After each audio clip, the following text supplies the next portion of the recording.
Ladies and gentlemen, it is me, your personal boy OfficiallyDevin, back for some more Total War Rome 2 commentary, and this time I'm going to bring you some commentary on the Pontus campaign, once again using Divide et Impera to spice things up. Before we get started, I'll just take a look at our faction leader, Mithridates. He's not all that good, I must say. He gets some good buffs here from his political office, but he has the anxious trait, which reduces morale and melee attack when attacking, along with doing a whole bunch of other things, as you can see there. But the morale and melee attack ones are the really annoying ones, because it just weakens the entire army when he's part of it. However, we're going to use him anyway, just because he is our king, for now at least. We do have another member of the royal dynasty, Ariobarzanes, who we'll see in a little bit. He seems like a better choice for leading an army, and we'll bring him in a moment. So the reason I chose Pontus was to take advantage of their mixed unit pool. They can use Hellenic units, and they can use Persian style units, so that should give us a decent amount of variety, and not only the chance to use some of the unique Persian units and light infantry tactics like we did with Madewi, but also to use reformed units and heavy hoplite units and armoured units that the Hellenic factions bring to the table. So hopefully it will be an interesting combination. We'll see, I suppose, as we go along. Here is the starting diplomatic situation. We have some factions that don't like us down here, the Cappadocians and the Galatians. The Galatians being a Celtic faction out here in Anatolia, a very unique faction. I think the Cappadocians historically were the people who ruled Pontus after they were part of the gigantic Persian empires and such that made them such a Persian-style Hellenic faction. So they have extra reason not to like us since we've somehow gained independence from them. Now, for this campaign, I was wondering what shall I actually do? What shall I make the focus of this campaign? I decided to take a look at the bonus objectives. I didn't even know this was in Rome 2 for hundreds of hours when playing it. It's very low-key, but you have these things where it suggests you do certain specific activities and gives you extra money if you achieve them by a certain point in your campaign. So I thought we'll try and do some of them, just to give us a focus for what exactly we're going to do as Pontus. Now, two of them actually involve attacking Cappadocia, two of the three, because one is to take any province in that region, or any region in that province, I should say, and the other one is to conquer Cappadocia. The final one was to get good relations with Galatia. I was just looking into that as we saw there, and that's just not going to happen, but we can try again later, maybe when they like us a bit more. So I'm skipping forward now to the point when I've got a full army ready. You can see it's a decent mix of unit types. We've got a few hoplites, we've got loads of slingers, we've got some sparabara, the classic Persian infantry unit. So we'll try them all out in battle once the opportunity comes up. We'll also need to start preparing public order measures, because things are going to go downhill while we're away, because we only control one region in our home province, and this isn't going to be helping with that. But that's just the price we're going to pay for going after these bonus objectives. They aren't necessarily the optimal choices. I'm just going to do it for fun and perhaps to make something interesting happen.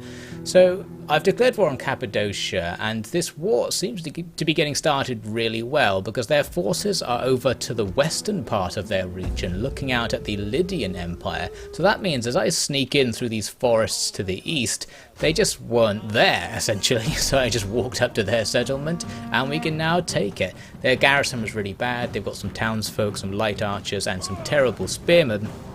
They had no chance against our full army, so I'm just going to auto-resolve those guys to death straight away. This actually won't complete our objective of conquering Cappadocia, because in their turn they took a territory from the Lydians over to the west, so we do need to keep going. So not completely inconsiderable losses in that auto-resolve there, but nothing too bad. And we can actually start replenishing right away, because we are a Hellenic faction and there's lots of Hellenic culture in the region. We don't have to wait around or do conversions to get things going, and we can always pop a classic military conscriptor skill to make that all the faster.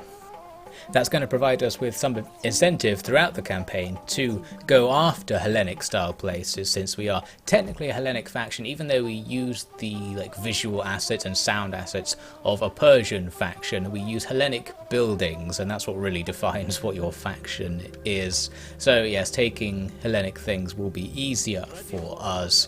Now, in the next turn, the Cappadocians hadn't done anything at all to consolidate their position over in their new territory or to try and counterattack me or anything like that. They just fortified. I think they didn't know what to do, so I just moved over for this fight. I was going to fight their garrison and both their armies at the same time, but that was actually no problem at all. Their garrison hasn't been built up yet since they only just took the place, and the two armies seemed to lose almost everything in the process of taking that region, so whatever losses the Lydians took there, we're going to completely capitalize on it. I actually initially wanted to fight this battle just because I wanted to look at our units and get a battle going to test some of them out, but that would have been so easy, it really isn't worth it. Divided Impera has very long load times, and Rome 2 has pretty long load times in general. The mod makes it worse, for me at least.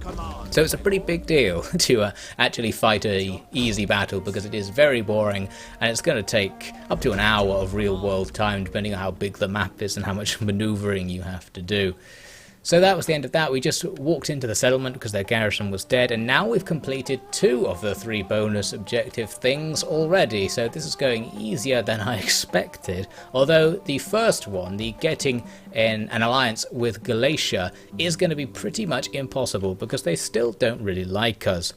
I used my spy to find out what they have. They've got a full stack in their settlement and another army being recruited outside, so they're pretty powerful right now. You can see their relationship with us has improved. I think they didn't like the Cappadocians, so they are very pleased to see that we have gone and wiped them out. However, it didn't seem to be enough to get anything going. If you can't get enough relations with someone to make them accept the lowest level deals like non-aggression or trade, then it's difficult to kind of get anywhere with them. You just have to give them loads of money, and I wasn't really in a position to do that right now.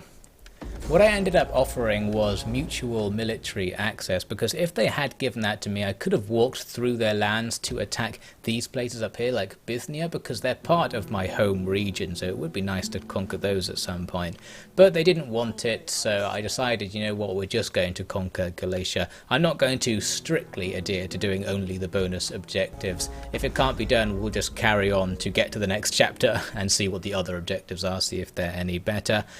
Now here I get this message saying that Ariobarzanes is my new royal heir, which I thought he was already. Maybe he wasn't and he's just become the heir.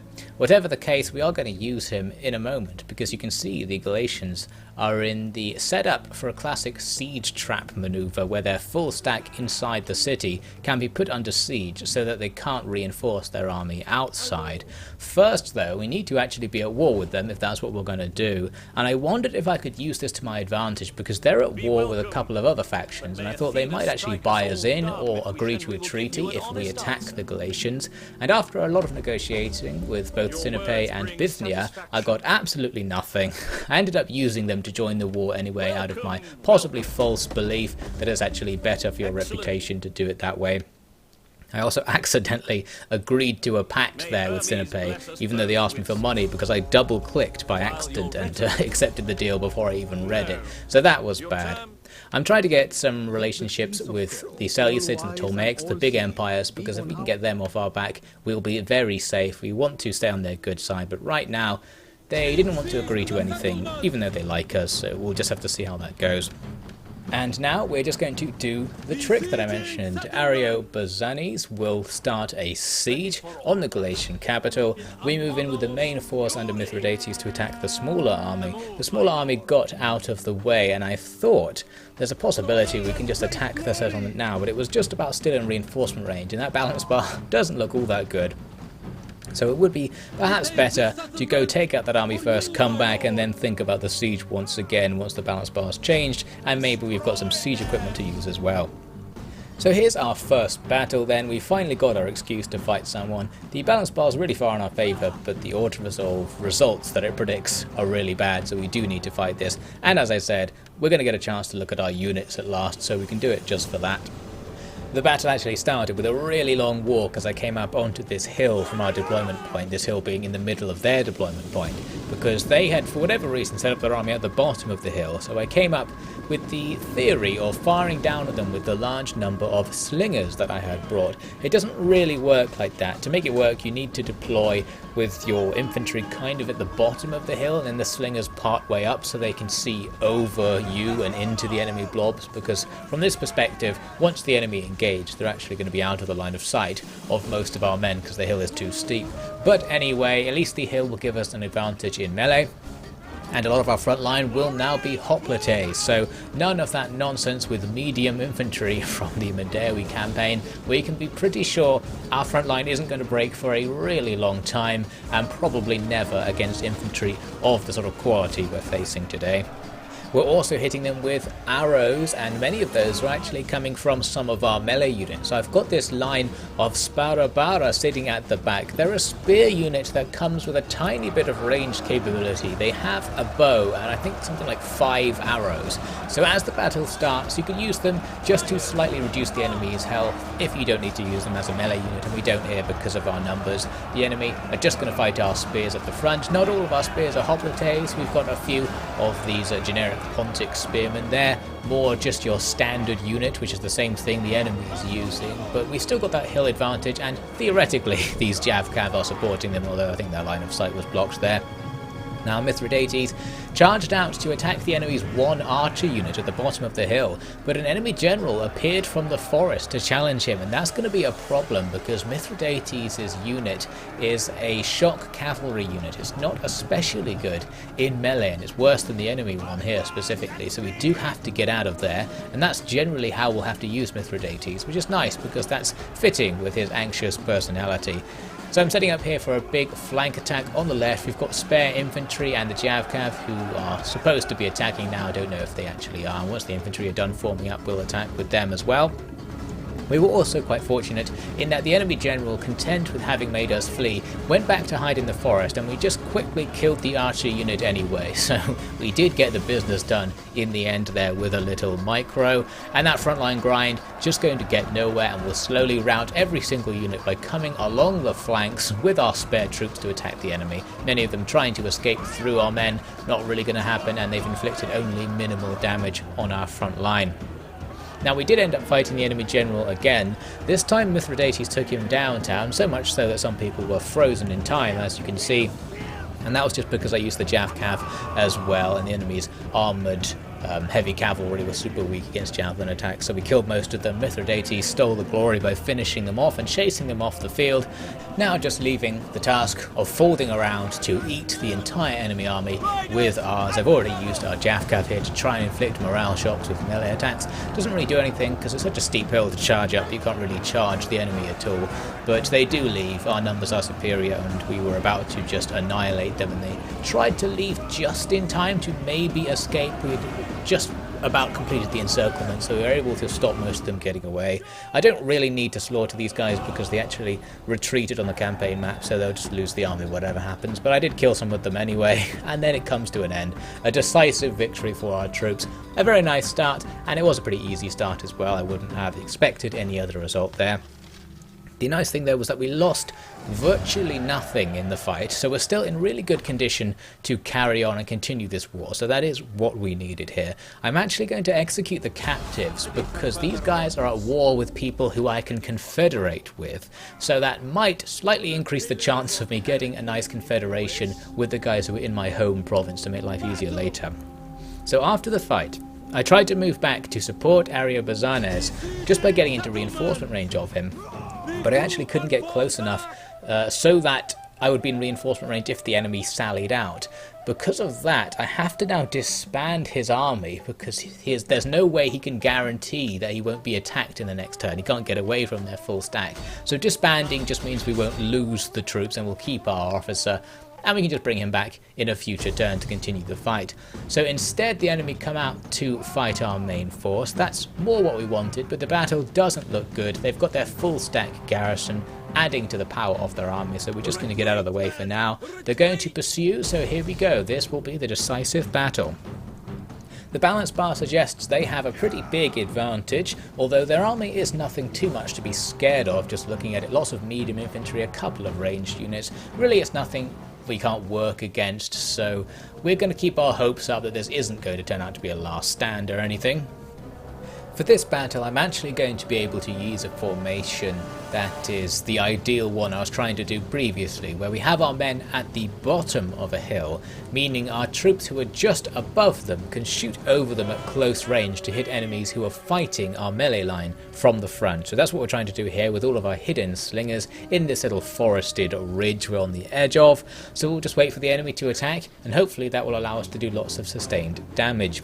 Now, they formed up their army in front of us. I think they wanted to stop and have a skirmish phase. They did have a few archers that were firing in our direction. I was happy to just let them stand here, because even though they are going to be shooting some of our frontline units and they're actually attacking our Pontic spears, who are a bit more vulnerable to arrow fire than the regular hoplites, even though we're going to take damage, we're just going to sit here and fire back with much more stuff than they have. Slingers outrange archers, so even our slingers at the back can be attacking things in this setup, and pretty soon the enemy seems to realise that and they just give up on the skirmishing phase. The fight will get started. They'll be charging in, and across a lot of the front line we've got our deep formation of Pontic hoplites, who are hopefully going to be impenetrable as before. For some reason they seem to fight with their swords once they get into melee, but hopefully it still counts as fighting as a phalanx in phalanx formation. On the left flank, the enemy were being a bit troublesome. They had javelin units, 1 infantry and 1 cav, throwing into our Sparabara, who were sitting there to defend our flank, so I ended up charging out to attack them. The jav cav will just run away, but the foot unit is actually a melee unit that just has javelins, so they will stay and fight with us here. Hopefully we'll have the advantage and slowly take them down. Their ranged units are getting annihilated out there by our slingers, so that's all good to see. They did kind of start out flanking us on our right flank, although they didn't do this as much as they could have. A lot of their units on their left went into the centre as the fight started. They almost had us with a big flanking manoeuvre.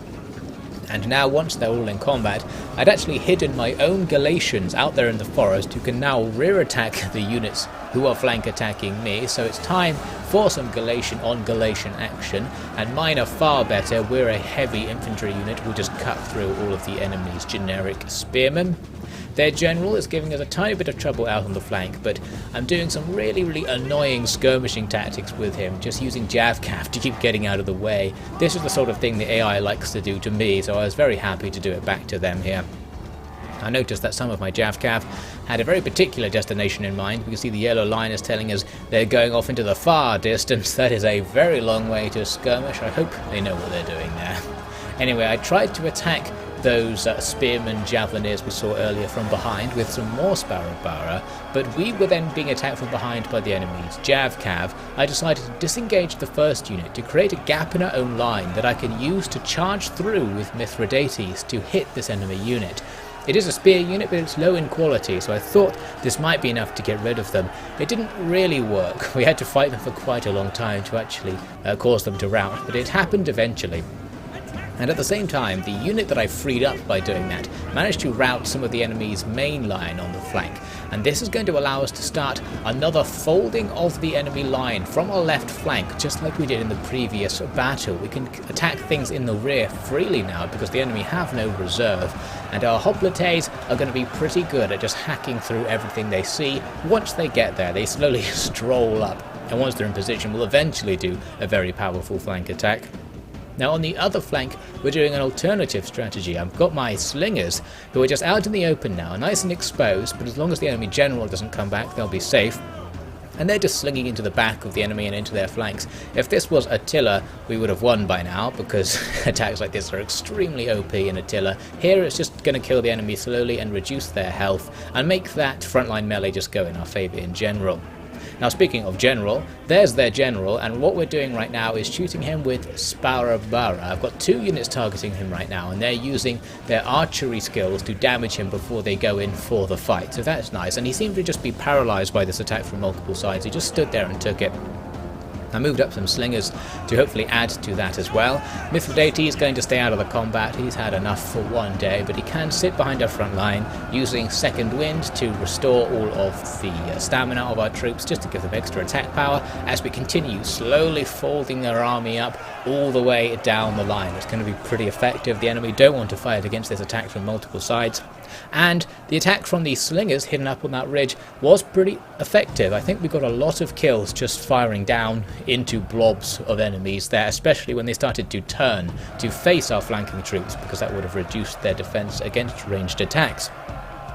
The enemy general has got himself caught between a couple of our spear units here. He's not going to last very long, and the same can be said for the rest of the army. More than half of their army is dead or fled, and the rest going to try and become part of the latter category. Could be difficult though, because we are in a position to surround them. So as the enemy chain rout and the battle effectively ends, we'll just swarm over all the enemy units and kill as many as we can, and once they get bored of that, the battle ends a decisive victory, just what we needed to turn this war with the Galatians into our favour. Now we're going to have the definitive advantage in terms of troop numbers, for now at least. We'll have to see what we can do with this victory. We barely lost anything in that fight. I was very glad to see. It was actually an incredible result given that initial balance bar. I think it probably was wrong. So there we go. It is perhaps an example of how in Divide et Impera using tactics can be rewarded with some very nice results. So with that done, we'll have to see if we can hammer home a victory over their faction as a whole, and of course where Pontus will go from here. So I hope you'll join me for future parts to follow this tale.